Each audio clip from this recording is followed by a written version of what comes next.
안녕하세요. 저는 이제 곧 40대 중반을 바라보는 나이가 된 여자입니다.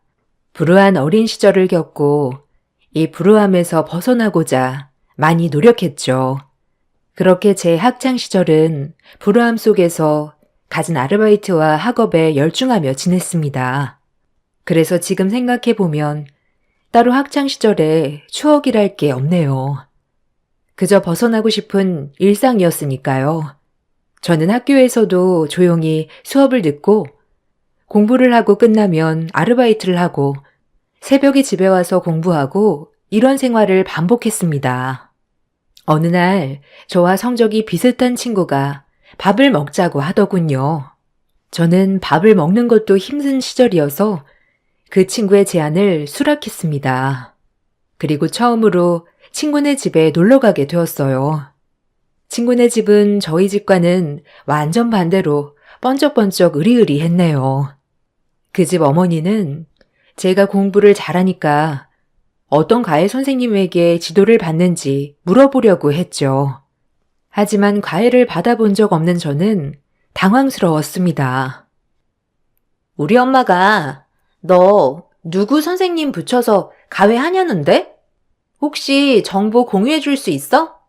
아무래도 내가 수학 쪽에는 성적이 잘 안 나오거든. 대학은 인문계통 갈 것 같긴 한데, 그래도 수리 쪽으로도 성적이 나와야 해서. 선생님만 공유해 주라. 부탁이야. 아, 미안한데, 나 과외는 안 받아. 그냥 혼자 집에 와서 공부하는 게 다야. 혹시 내가 정리하는 노트라도 빌려줄까? 어머, 얘는? 괜찮아. 아줌마한테 말해봐. 너 혹시 네 성적에 지장 갈까봐 그러니? 넌 그래도 수학 점수가 월등히 높다며. 우리 애는 어차피 인문계통 갈 거라. 그냥 조금만 성적 올리면 되거든. 그러니까 그 선생님 전화번호 좀 알려주렴. 그렇게 말씀하시곤 저에게 지폐를 한 뭉치 꺼내 챙겨주셨죠. 하지만 정말 과외를 받지 않던 저는 너무 난감했어요. 아, 정말 죄송해요. 저는 과외 못 받고 받을 형편도 못 돼요. 신경 써주셨는데 원하는 데다 못 드려서 죄송합니다. 아, 그러니? 아니, 똑똑해서 말이 좀 통할 줄 알았는데 안 통하는구나. 밥 다 먹었으면 나가라. 아줌마, 쟤 나가면 소금 뿌려요. 제 말이 떨어지자 무섭게 그 친구와 친구 어머님은 자리를 박차고 일어나셨고 얼른 나가라고 하셨네요. 순간 너무 어이가 없었어요. 밥을 다 먹고 걸어 나오는 그 길 어찌나 서럽게 눈물이 나는지 그렇게 저는 이를 더 악물게 되었죠. 그렇게 시간이 흘러 20살이 되었어요. 어려운 형편에 대학은 당연히 보내주지 못하겠다는 부모님이셨지만 한 푼 두 푼 모아놓은 종잣돈으로 대학 입학을 할 수 있었습니다. 꾸준히 공부를 놓지 않아 서울대학교 수학과에 입학하게 되었죠. 한편으로 제 스스로 이런 값진 결과를 얻어내었다는 것에 뜨거운 눈물이 흘렸어요. 그렇게 대학을 입학하여 저는 아이들 과외를 하며 대학 생활을 버텼어요. 다행히 학벌은 좋았기 때문에 힘든 아르바이트보다는 과외에서 더 대우를 받고 돈을 벌 수 있었죠. 그리고 저는 과외를 하던 집 학생의 외삼촌과 사랑에 빠졌어요.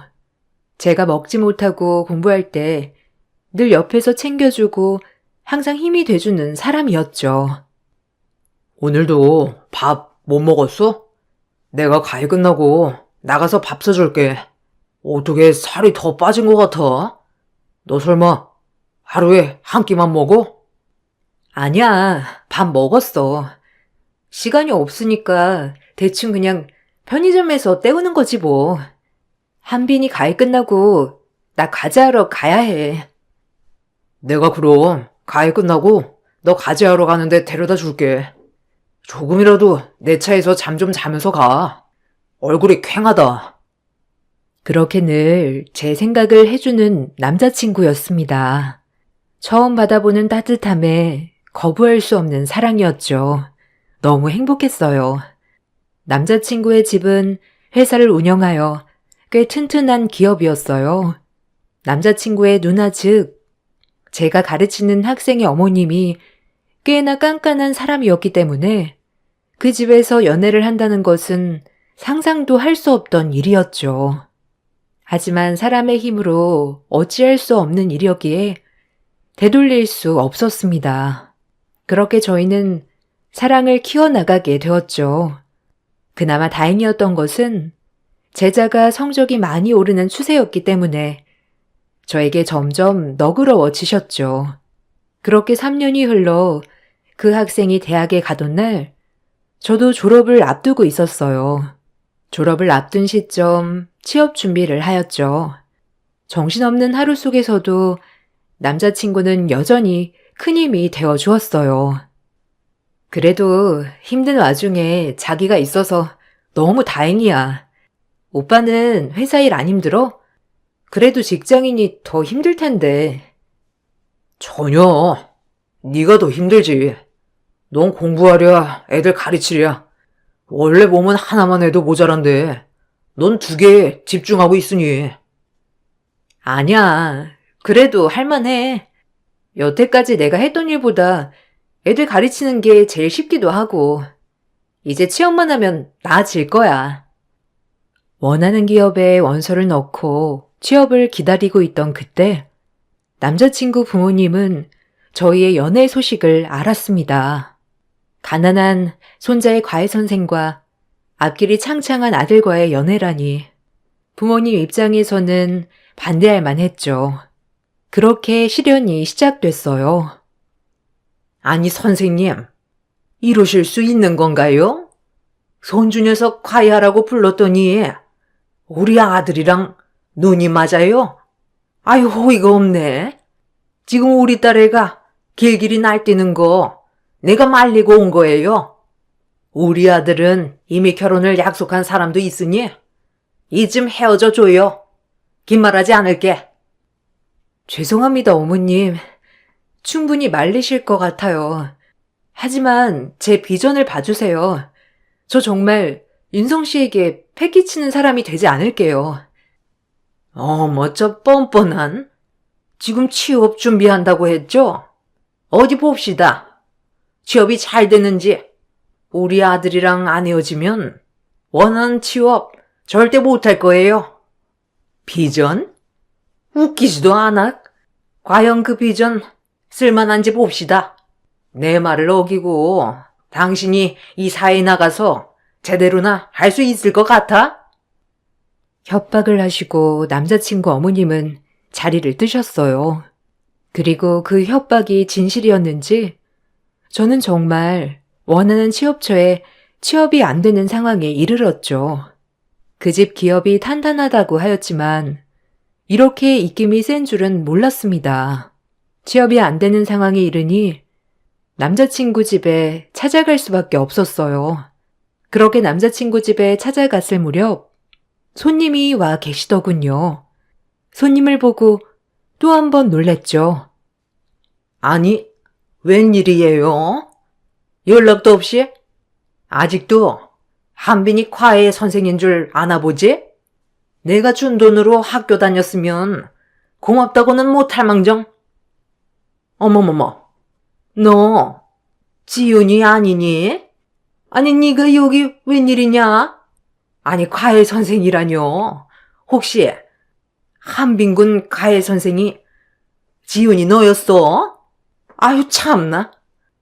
혹시 윤성이가 만난다고 하는 애가 지윤이 쟤인가요?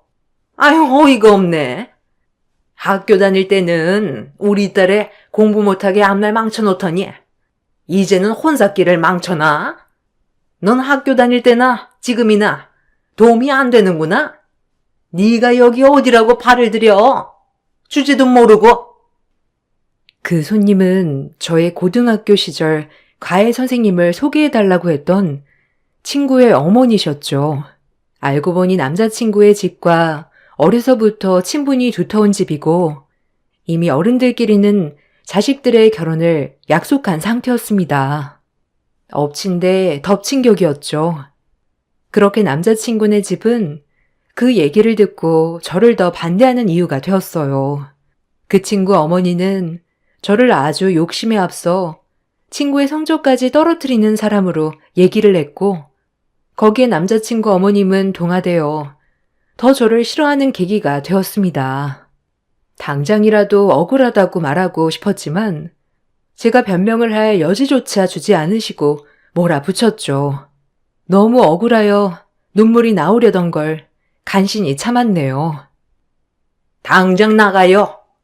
혹시 취업 때문에 온 거면 윤성이랑 헤어지기 전까지는 꿈도 꾸지 말고 어려서부터 톡했다더니 윤성이도 작정하고 꼬신 거지? 어떻게 카이를 하다가 내 아들을 꼬시길? 어휴 열불나. 당장 나가요. 보다시피 윤성엔 결혼할 사람도 있으니. 아유, 제 표정 좀 봐요. 어려서부터 보통 아니었다니까. 오죽하면 우리 딸이 쟤 때문에 학교 다니기 싫다고 했겠어요? 악연도 따로 없지. 입 한 번 뻥끗 못하고 쫓겨났어요. 그 길로 전 남자친구를 찾아갔습니다. 그리고 헤어지자고 말했어요. 심적으로 너무 힘들었거든요. 우리 헤어지자. 당신 어머님이 나 아무데도 취업 못하게 손 쓰신 것 같아. 당장 돈은 벌어야 하고 이렇게 살 수는 없어. 미안해. 내가 엄마 설득할게. 그럼 괜찮아질 거야. 어떻게 헤어지자는 말을 그렇게 쉽게 하니? 헤어지자는 말만 하지 마. 그럼 오빠가 어머님 설득해. 나는 먹고 사는 게 더 중요하니까. 난 그냥 평범한 연애를 원했던 건데 왜 나한테는 이런 평범한조차 허락되지 않는 거야? 어렸을 때부터 늘 아등바등, 지금도 아등바등. 정말 힘들다. 삶이 나아지기는커녕 똑같아. 그렇게 저의 울부짖음을 보고 남자친구는 굉장히 마음 아파했죠. 꼭 지켜주겠다는 말과 함께 미안하다고만 하는 남자친구였어요. 엄마, 지훈이 취업 못하게 막으셨다는 게 사실이에요? 제가 먼저 쫓아다니고 만나달라고 한 건데 왜 지훈이한테 그래요? 너 지금 엄마한테 바락바락 대드는 거야? 아주 웃겨. 한빈이 카야라고 붙였더니 그 여우꼬심에 넘어가서 엄마고 누나고 없지? 누나는 빠져. 한빈이 대학 갔으면 된 거 아니야? 내가 먼저 만나달라고 한 거라고. 지훈이가 날 꼬신 게 아니라 나를 탓해. 아니 윤성아, 너 어떻게 애미한테 그럴 수가 있냐? 어? 그 여시가 뭐라고 했길래 도대체 어미한테 눈 동그랗게 뜨고. 지훈이 어렸을 때부터 자기 혼자 힘으로 열심히 살아온 애예요. 그런 애 앞길 꼭 막으셔야겠어요? 엄마 원래 이런 분이에요? 그래, 넌 수연이랑 결혼해야 해. 그 여우 같은 애랑은 절대 이루어질 수 없어. 당장 정리해. 수연이네 보기 창피하지도 않니? 부모님끼리 정한 정략 결혼 제가 왜 따라야 해요? 싫어요. 저는 결혼을 한다면 지훈이랑 할 거예요. 그런 줄 아세요? 넌 그러면 이 엄마 아들 아니다. 넌 그 여우를 택하는 순간 이 집과는 인연 끝인 줄 알아. 알겠니? 두 번 말 안 해. 그러세요. 아들 하나 없는 셈 치세요. 저도 제 인생 제가 선택할 권리 있어요. 죄송합니다. 건강하세요. 인사 올려요. 어머머머, 너 엄마한테 그게 무슨 말버릇이야? 지금 이 집이랑 절연이라도 하겠다는 거야? 김윤성, 말 똑바로 안 해? 그렇게 남자친구는 집을 나왔습니다. 저는 기업체에 취업이 되지 않아 결국 보습학원에 수학 선생님으로 들어갔어요. 제가 하고 싶어 한 일은 아니지만 가해를 했던 경험을 살려 아이들을 가르쳤죠. 그리고 저 때문에 절연한 남자친구에게 미안했어요. 남자친구도 집을 나옴으로써 이것저것 일을 해야 했습니다. 부잣집 아들로 태어나 험한 일은 한 번도 해보지 않은 남자친구였지만 지금은 저를 위해 닥치는 일을 다 했네요.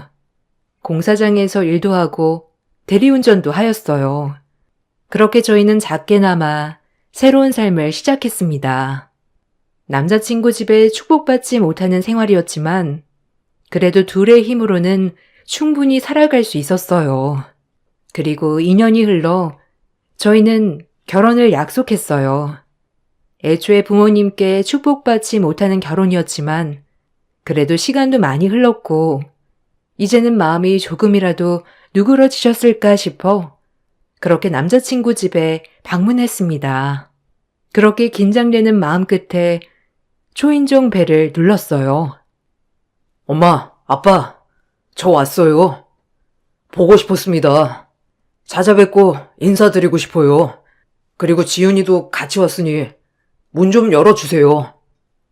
안녕하세요, 어머님, 아버님. 오랜만에 인사드려요. 진작 찾아뵙고 인사드렸어야 했는데 죄송합니다. 이제야 왔네요. 이것들이 어디라고 와? 난 아들 하나 없는 셈 쳤다. 그러니 다신 찾아오지 말거라. 네 아빠도 똑같은 심정이야. 시간이 지나서 내가 누그러졌을 것 같다고 생각했으면 그건 오산이야. 어딜 찾아와? 이 괘씸한 것들. 다신 발걸음 하지 말거라. 알겠니? 괘씸한 것들. 돈 떨어져서 왔나 보지? 내 그늘 아래서 편하게 살다가 이제 와서 용서 구하고 다시 들어오겠다. 어림없어. 무슨 말씀을 그렇게 하세요? 돈 바란 적 없고요. 저희 힘으로 지금 잘 살고 있어요. 그래도 결혼하기 전 부모님 얼굴 뵙고 말씀드려야 할 것 같아 찾아온 건데. 알겠습니다. 다신 안 찾아올게요. 죄송합니다. 좋은 날 기분 언짢게 해드려서. 이 말을 끝으로 저희는 돌아와야 했어요. 남자친구도 마음이 많이 안 좋았겠지만 저 역시 저 하나 때문에 이런 사달이 난 것 같아 마음이 많이 무거웠어요. 그래도 남자친구는 말이라도 여태까지 살아온 인생 중에 저를 만난 것이 제일 행복하다고 말해 주었죠. 결혼하자, 우리. 축복받지 못하는 결혼이지만 난 지금까지 살아오면서 너를 만나서 지내고 있는 이 순간이 제일 행복해. 늘 아빠 엄마 하라는 대로만 하고 살았었거든. 풍족하지는 못하지만 행복하게 해줄 자신 있어. 그러니까 우리 결혼하자. 너무 고마워. 부족한 거 많은 나인데 사랑해줘서. 그리고 나 역시 자기 행복하게 해줄게. 내 대답은 예스야. 그렇게 저희는 결혼식을 하게 되었죠. 한쪽 부모님이 없는 결혼이었지만 그 외적으로 마음은 풍족했기에 행복했습니다. 저희 부모님은 제가 가난해서 남자친구 부모님에게 인정받지 못한 걸 알게 되자 마음을 많이 아파하셨어요. 하지만 제 행복한 앞길을 응원해 주셨죠. 고난 끝에 저희는 결혼을 하고 조그만 단칸방에 신혼살림을 차렸죠. 남편은 그렇게 밤낮 없이 일에만 몰두하였고 저 역시 학원 3군데를 다니며 학생들을 가르쳤습니다. 그때는 몸이 2개라도 모자라는 상황이었지만 제 옆에 남편이 있다는 존재만으로도 힘이 났어요. 그런 생활도 잠시 남편네 아버님이 병환으로 쓰러지셨다는 소식을 듣게 되었네요. 아무리 절연을 한 사이지만 부모님이 아프다고 하니 남편은 무척이나 괴로워하였어요. 그걸 보는 저도 마찬가지였고요. 마음이 그렇게 괴로우면 다시 한번 찾아가 보는 게 낫지 않겠어? 난 괜찮아. 우리 아버님 한번 찾아가 보자. 그래도 상태가 어떠신지는 봐야 할 것 같아. 안 그래? 그래야 자기 마음도 편할 거고. 아무래도 연락 온 거 보면 아버님이 자기 많이 보고 싶어 하시는 것 같은데. 미안하다. 그리고 고마워. 내일이라도 당장 같이 가보자. 힘들게 안 하기로 했는데 힘들게 하는 것 같아 정말 미안해. 그렇게 남편과 다음 날이 되어 다시는 오고 싶지 않았던 집을 방문했습니다. 그날은 순순히 문도 열어주셨고 제 인사도 받아주셨죠. 늦게 찾아뵈서 죄송해요. 아버님 많이 편찮으신 거예요? 윤성 씨가 많이 힘들어했어요. 안방에 들어가 보거라. 그리고 얘기 끝나면 윤성이랑 너랑 나 좀 보고 가고. 밥은 먹고 왔니? 안 먹었으면 먹고 가던지. 쌀쌀맞은 말투였지만 그래도 내심 밥도 챙겨주셔서 좋았네요.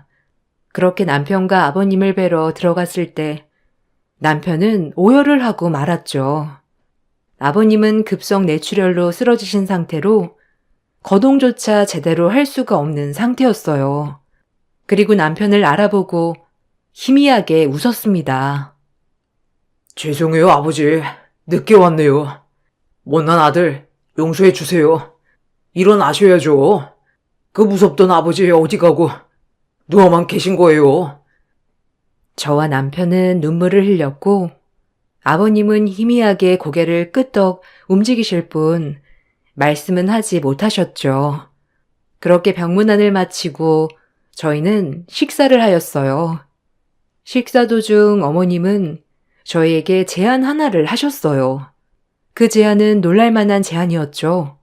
남편도 많이 놀란 듯 보였어요. 이제 들어와 살거라. 그만하면 됐어. 아들, 너 하나 있는 거 아버지 언제 돌아가실지도 모르는데 임 좀 봐야 하지 않겠니? 어머니, 감사합니다. 이제 용서해 주시는 건가요? 그동안 얼마나 용서받고 싶었는지 몰라요. 이렇게 저희 받아주셔서 정말 감사해요. 고마워요, 엄마. 이제 내가 잘할게. 그리고 지훈이도 잘할 거고 몇 년 동안 못 해드린 효도 지금 할게요. 이제 속 안 썩이고. 대신 조건이 있다. 너는 이제 가업 물려받을 준비하고 세아기는 아버지 병수발을 들어야 하는 조건이다. 너희 아빠 남의 손에 어떻게 맡기니? 얼마 남지 않은 삶 집에서 편안히 모시다 보내드리고 싶어. 세아기가 들어와서 도와주거라. 대답은 지금 안 해도 돼. 갑작스러운 아버님의 병간호를 저에게 맡기자 혼란스러웠습니다. 남편도 혼란스러워하는 것 같았고요. 그래도 저희는 결정을 해야 했죠. 아버님의 병간호를 하는 건 쉽지 않았지만 그동안 저희가 불효를 저지른 것 같아 늘 괴로웠거든요. 이참에 남편도 다시 부모님과 풀고 저도 며느리 된 도리로서 병간호를 하는 것도 괜찮겠다 싶었어요. 오히려 제가 남편을 설득했습니다. 어머님 말씀대로 우리 들어가자. 그동안 얼마나 가슴 아프셨겠어. 이참에 만회하고 싶어. 잘할 수 있을지 모르겠지만. 너 병간호가 얼마나 힘든지 알아? 나야 뭐 하던 일이니까 하면 되는데 이렇게 쉽게 결정할 일 아니야. 조금만 더 생각해보자. 아니야, 괜찮아. 자기가 행복한 거면 나도 행복한 거야. 그리고 자기네 집에 인정받고 싶어. 이제 잘해볼게. 그러니까 걱정 마. 내가 너한테 너무 고맙다. 뭐라고 말을 해야 할지.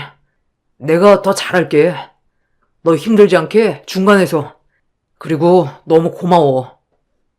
그렇게 저희는 시댁에 합가를 하게 되었어요. 그리고 남편은 다시 회사 출근을, 저는 시아버님 병간호를 들게 되었죠. 처음 해보는 병간호는 만만치 않았습니다.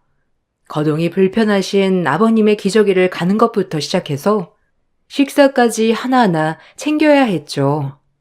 제가 아버님 병간호를 할 때 어머님과 형님은 쇼핑을 즐기러 나가시거나 외출을 자주 하곤 하였죠. 그리고 제가 혼자 집에 있는 날에는 저를 투명인간 취급하기도 하였고요. 너무 속상했습니다. 어머님께는 제가 간병인 그 이상 그 이하도 아니었으니까요. 오히려 아버님이 아프고 나자 어머님과 형님은 돈을 더 흥청망청 쓰시는 것 같았기도 했고요. 조금은 걱정도 되었네요. 어머니, 오늘 점심은 어떻게 하시겠어요? 일단 아버님 식사는 죽이랑 생선구이 할 예정인데 어머님은 어떻게 할까요? 내가 죽 먹는 거 봤냐? 나가서 먹을 거야. 신경 쓰지 말아라. 네 아버님이나 잘 챙겨. 간병하라고 부른 거니. 알겠니? 저한테 쌓인 게 많으니 마음이 온전히 풀어지지 않았구나 생각했어요. 물론 형님도 마찬가지고요.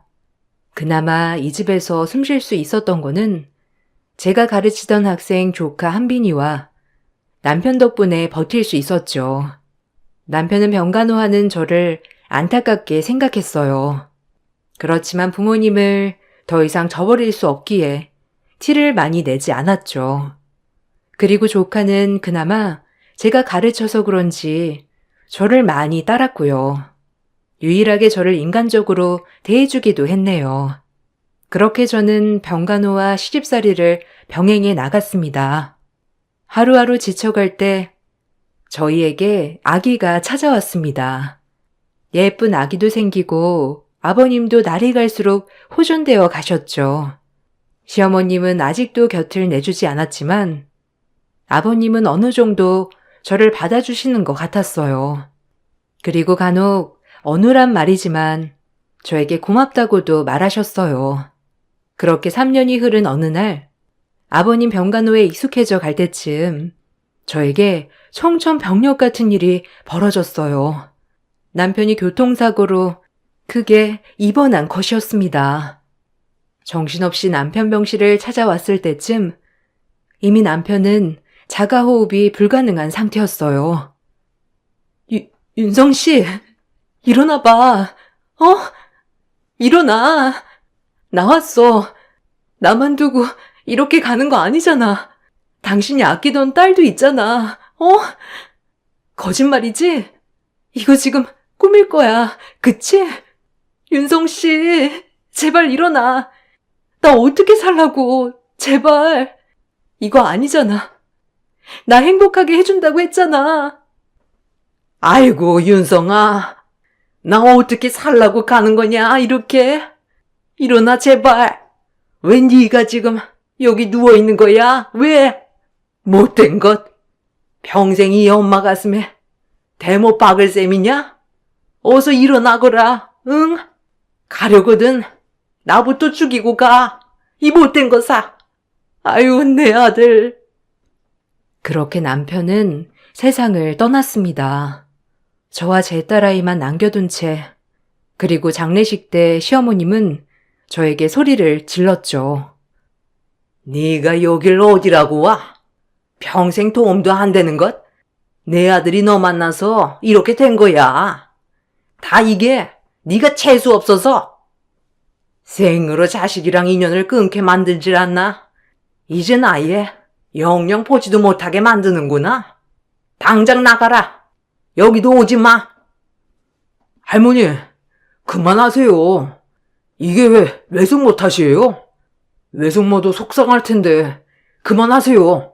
지금 누구보다 가슴 아픈 건 외숙모라고요. 넌 가만히 있어. 네가 뭘 한다고 그래.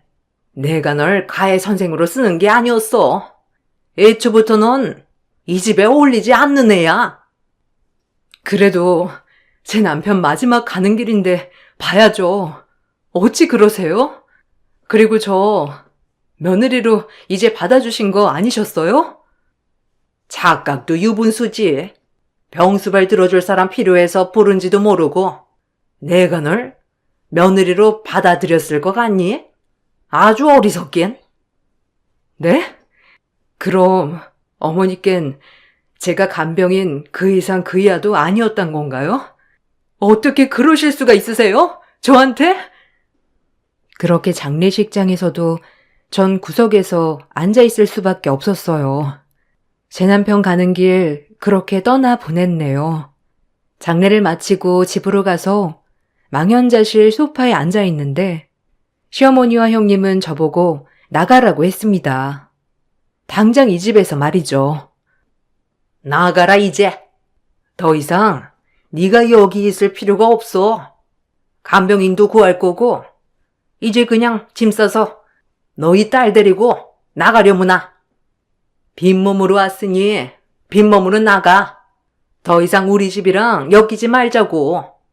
우리 윤성이만 불쌍하지. 저런 것이 뭐가 좋다고? 너무하시네요. 그래도 유나는 윤성 씨 아이인데. 그리고 아버님은 어쩌고요? 어머님, 너무 이기적인 거 아닌가요? 그러나 중 죽은 남편의 법률 대리인이 찾아왔어요. 남편의 재산 100억가량이 저에게 상속된다는 내용이었죠. 시댁은 뒤집어졌습니다. 고 김윤성 씨의 사망보험금과 합쳐서 재산이 배우자인 이지은 씨와 딸에게 상속될 겁니다. 이해 없으시죠, 다들? 아니, 말이 되는 소리를 해야지. 제가 한 게 뭐가 있어서 재산 상속이야? 그 돈이 다 우리 돈인데 어처구니가 없어서 내가 이렇게 분통한데. 그렇게 대리인이 돌아간 뒤 시어머니와 형님은 비상이 걸렸는지 머리를 맞대고 이곳저곳 찾아다녔죠. 그리고 저를 달달 볶기 시작하였습니다. 재산 명의를 시어머니에게 양도하라는 것이었죠. 전 완강히 거부했습니다. 그러고 무슨 꿍꿍이인지 어머니와 형님은 잠잠해져 갔죠. 그렇게 시댁에서의 살얼음판이 되는 일상을 보내던 와중 제가 시장에 다녀온 사이 시어머니는 제 짐을 싸고 계셨어요. 이게 무슨 일인가 싶었죠. 더불어 아이의 옷까지 짐꾸러미에 같이 싸고 계셨습니다. 형님도 합세해서 말이죠. 당장 나가줘야겠다. 네가 찍어준 서류 덕분에 우리 아들 재산 지킬 수 있게 됐어. 이제 나가라. 꼴도 보기 싫으니. 무슨 말씀이세요? 제가 서류에 뭘 찍어요? 그리고 유나 짐까지 이게 다 뭐 하는 짓이에요? 어머니, 윤성 씨 보기 부끄럽지도 않으세요? 전 아직 윤성 씨 보낸 슬픔에 하루하루 힘들단 말이에요. 어쩜 그러실 수가 있어요? 간사한 것. 넌 우리 집 애초에 돈 보고 들어온 거야? 윤성이 재산 이미 알고 있었다고. 그러면서 뻔뻔하게 연기를 내? 시어머니와 형님은 제가 없는 틈을 타 제 도장으로 상속 포기각서에 도장을 찍은 뒤 저를 내쫓았습니다. 딸도 함께요. 더 이상 저항할 힘이 없었어요. 그냥 이대로 생을 마감하고 싶었죠. 돈이고 뭐고 다 필요 없이 말이에요.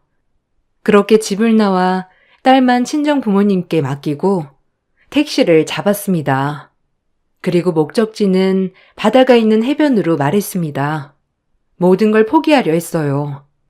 한참 택시를 타고 가던 중 택시기사가 원하는 목적지가 아니고 다른 곳으로 향하는 게 아니겠어요? 이상하다 싶어 말을 걸었죠. 저기 기사님, 여기가 안면도 가는 길 맞나요? 아무래도 길을 잘못 드신 것 같은데 괜찮으니 천천히 가주세요. 기사님은 말이 없었죠. 너무 말이 없으니 무섭기도 하고 의아하더군요. 그리고 기사님이 원하는 목적지에 다다를 무렵 기사님은 모자를 벗고 마스크를 벗고 말씀하셨습니다. 그 모습을 보고 전 경악을 금치 못했어요. 바로 아버님이셨으니까요. 나다, 애미야. 너 덕분에 이렇게 건강해졌어. 고맙다. 내가 너를 진작 알아봤어야 했는데 마음에 상처 많이 입었지? 아니 아버님, 어찌된 일이에요 이게? 이제 괜찮으신 거예요? 제가 요새 통 신경을 못 써드렸어요. 그렇죠? 죄송합니다. 애미야, 그거 윤성이 대학 입학 선물로 내가 중요한 건물과 땅이야. 너 이렇게 재산 다 뺏기고 유나 놔두고 죽을 셈이었던 거냐? 그럼 유나는 어쩌고? 그리고 윤성이가 네 몫으로 남겨둔 건데 왜 그걸 뺏기냐? 네가 지금 마음먹은 그 용기로 무엇이든 할 수 있다. 내가 옆에서 도와주마. 걱정 말고 다 가져오거라. 전 이제 더 이상 희망이 없어요. 살아도 사는 게 아니에요. 유나한테는 미안하지만 이제 그만 윤성 씨한테 가고 싶어요. 아, 약해 빠진 소리? 네 시어머니랑 윤성이 누나는 내가 병안으로 쓰러지자마자 변호사를 불러 내 유언장을 수정했다더라. 배신감이 들었지. 아픈 나를 놔두고 지들은 놀러 다니기 바빴다니. 그리고 널 간병인으로 앞세워 내가 널 볼 면목이 없다. 내가 이제 새아기 널 도와줄게. 걱정 말고 네가 가져와야 할 재산 당당하게 요구해서 가져와라. 그리고 네 변호팀은 내가 국내 최고로 붙여주마. 그때까지 네 시어머니한테도 내가 이렇게 멀쩡히 움직이는 거는 비밀이다. 알겠니? 그리고 미안하다. 그렇게 아버님은 저에게 최고의 변호팀을 붙여주신다고 했어요. 그리고 맞서 싸우라고 했죠. 아버님의 말씀을 듣고 정신이 아차 싶더라고요. 내가 없으면 내 딸은 어쩌지라는 생각과 함께 이제서야 정신이 차려졌죠. 그 길로 아버님이 소개해 주신 로펌을 찾아갔습니다. 그리고 소송을 준비하기 시작했어요. 시어머니와 형님은 제가 날린 소장에 분개하여 저희 친정집에 찾아왔습니다. 이런 미친 거사. 네가 감히 소장을 날려? 내 아들 죽인 것도 모자라서 내 아들 재산까지 가로채? 널 내가 가만둘 줄 알아? 미친 거는 어머님, 아니 당신이죠. 여기가 어디라고 함부로 와요? 미치려면 곱게 미쳐요. 나 이제 맘많이 보지 마세요. 최선을 다해 당신이 가져간 거 다 뺏어올 거니까. 그리고 사문서 위조죄로 콩밥 드실 생각 하시고요. 깜빵에서 회개나 하세요. 아셨어요? 야, 너 미쳤어? 아니 이게 어디라고 눈을 풀하려? 이제 본색이 나온다 이거지? 너네가 그럴 줄 알았어. 무서운 것? 너 우리가 가만 안 둬. 너는 닥쳐. 어미랑 똑같아가지고 어디 와서 행패야? 못 배워먹어도 유분수지. 돈에 눈이 돌아서 조카도 등한시하고 그러고 싶니? 이제 안 참아. 그동안 윤성 씨 생각해서 참고 참았는데 더 이상은 못 참아. 똑똑히 지켜봐. 내가 어떻게 하는지 이 미친 것들아. 저의 처음 보는 광기 어린 모습에 시어머니와 형님은 얼떨떨해 하였죠. 그러자 시어머니가 제 뺨을 날렸습니다. 질 수 없어 그 뺨을 형님을 향해 다시 날렸네요. 저에게 뺨을 맞고 놀란 형님은 뒤로 나자빠졌고 시어머니는 길길이 날뛰었어요. 날 때려 감히? 어디 또 때려봐. 내가 참나 안 참나. 나 아무도 못 말려. 알겠어? 당신 콩밥 먹을 준비해. 합의는 없을 테니까.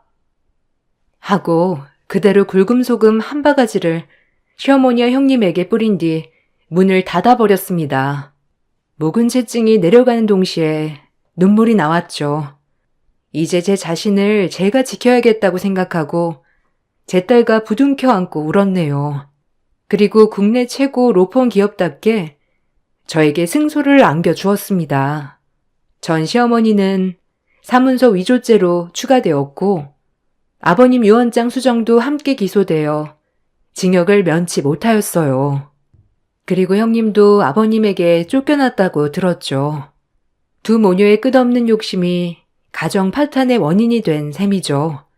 저는 간간히 남편 길에 아버님을 뵙고 식사도 하고 시간을 보냅니다. 아버님도 제 딸을 많이 아껴주시고요. 저는 지금 중고등 입시 전문 학원을 차려 운영 중입니다. 애들을 가르치다 보면 조카가 했던 시절도 생각나고 그러면서 자연스레 옛 기억이 소환되곤 하죠. 남편은 이제 세상에 없지만 남편이 남겨준 유산과 제 딸아이가 있으니 이제 좋은 마음만 먹으며 살고 있어요.